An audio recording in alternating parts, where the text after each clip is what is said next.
Alors que la fin des éliminatoires africaines pour la Coupe du Monde 2026 approche, des nations s'apprêtent à célébrer leur qualification. 2 nations ont d'ores et déjà validé leur ticket pour le mondial. Le Maroc, solide leader du groupe E, et la Tunisie, qui domine largement le groupe H avec 22 points. D'autres sélections sont en passe de les rejoindre. L'Égypte, groupe A, avec 20 points, est quasiment assurée de se qualifier, tandis que le Sénégal, groupe B, leader avec 18 points et une différence de but de plus 10, se rapproche également d'une qualification. Le Bénin et l'Afrique du Sud se tiennent à égalité de points, 14, dans le groupe C.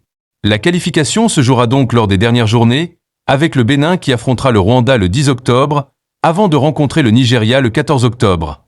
De son côté, l'Afrique du Sud jouera contre le Zimbabwe le 10 octobre, puis contre le Rwanda le 14 octobre. Dans le groupe D, le duel restera intense jusqu'au bout. Le Cap-Vert et la Libye se sont neutralisés dans un match spectaculaire 3-3, tandis que le Cameroun s'est imposé face à l'île Maurice sur le score de 2-0. Le Cap-Vert conserve ainsi la tête du groupe avec 20 points, suivi du Cameroun avec 18 points, tandis que la Libye occupe la 3e place avec 15 points. Dans le groupe F, la Côte d'Ivoire, 20 points, reste sous la menace du Gabon, 19 points. La Côte d'Ivoire affrontera les Seychelles le 10 octobre, avant de rencontrer le Kenya le 14 octobre. De son côté, le Gabon jouera contre la Gambie le 10 octobre, puis contre le Burundi le 14 octobre. Dans le groupe G, l'Algérie est leader avec 19 points, suivi de près par l'Ouganda avec 15 points.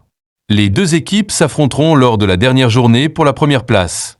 Enfin, dans le groupe I, le Ghana est en tête avec 19 points, devant Madagascar avec 16 points. Ces 2 équipes se disputeront la première place du groupe lors des dernières rencontres. Il reste donc 7 places à prendre pour compléter la liste des 9 représentants africains au Mondial 2026.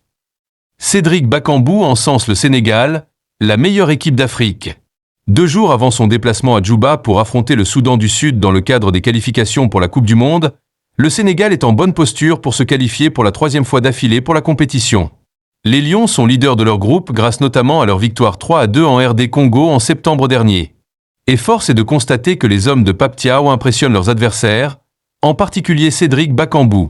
Pour moi, le Sénégal est la meilleure équipe d'Afrique, concède l'attaquant congolais du Real Betis dans une interview avec FIFA.com, lui qui avait marqué sur ce match. On l'a senti dans le match.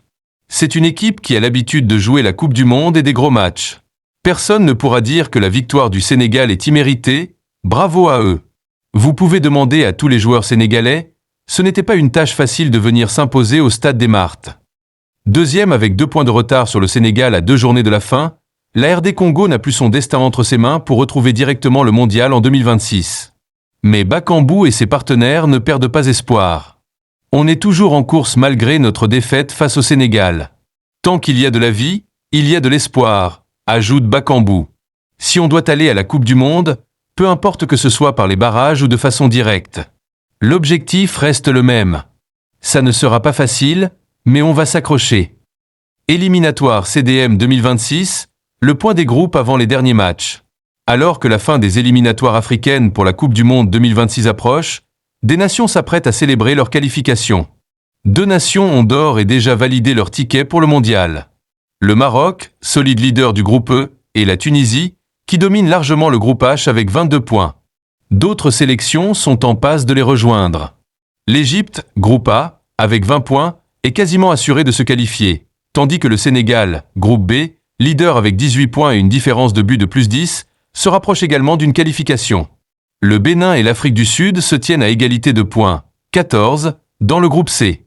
La qualification se jouera donc lors des dernières journées, avec le Bénin qui affrontera le Rwanda le 10 octobre, avant de rencontrer le Nigeria le 14 octobre.